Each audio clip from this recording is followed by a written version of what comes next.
మీరు ఒక విషయం చెప్పండి నాతో. మీకు చదువు అంటే ఇష్టమా కాదా?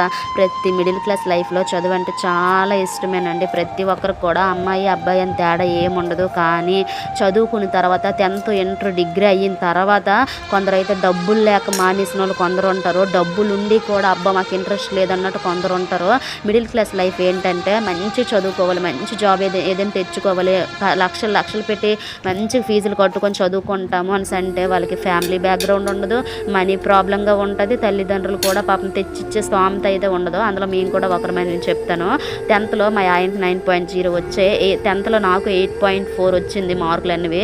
కానీ అక్కడ మా ఆయన ఏంటంటే మామయ్యోళ్ళు చదువు అప్పట్లో మా ఆయనకి చదివించే స్తోమత అయితే అసలు ఏమీ లేదు.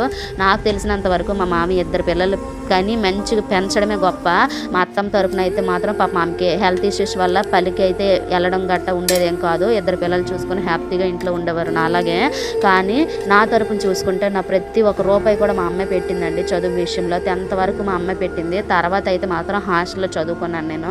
ప్రతి మిడిల్ క్లాస్ అమ్మాయి అయినా సరే, అబ్బాయి అయినా సరే 10థ్ వరకు మాత్రమే తల్లిదండ్రుల దగ్గర చదువుకుంటాం. ఇంకా హైగా చదువుకోవాలన్నా సరే ఏ హాస్టల్ ఉన్నా సరే అందులో వేస్తారు. ఎందుకంటే పాపం వీళ్ళకి చదివింతే స్తోమత ఉండదు. వాళ్ళు ఎంత నరకం చూసి వాళ్ళు ఎంత బాధపడతారో వాళ్ళకే తెలుసు.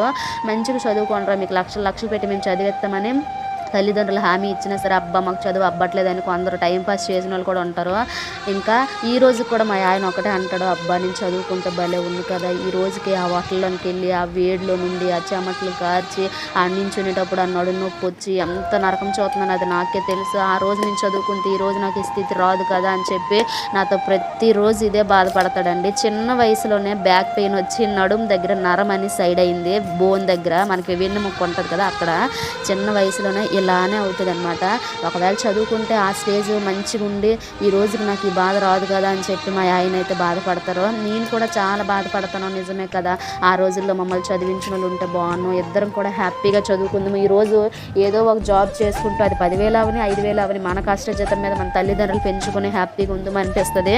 కానీ మా ఆయన ఒక్కటే చెప్తాడు, మనం చదువుకోకపోతే ఏమి, మన పిల్లలు మాత్రం హ్యాపీగా చదివిస్తాను నేనైతే మాత్రం వాళ్ళు ఎంతవరకు చదివిస్తారో వాళ్ళు అంతవరకు చదువుతారో అంతవరకు చదివేస్తాననేసి అయితే రోజు మా దగ్గర ఇవే మాటలు. కానీ దేవుడి దయ వల్ల మరి మా పిల్లలు ఎలా ఉంటారో నాకైతే తెలియదు. కానీ మీరు చెప్పండి, మీకు చదువు అంత ఇష్టమా కాదా?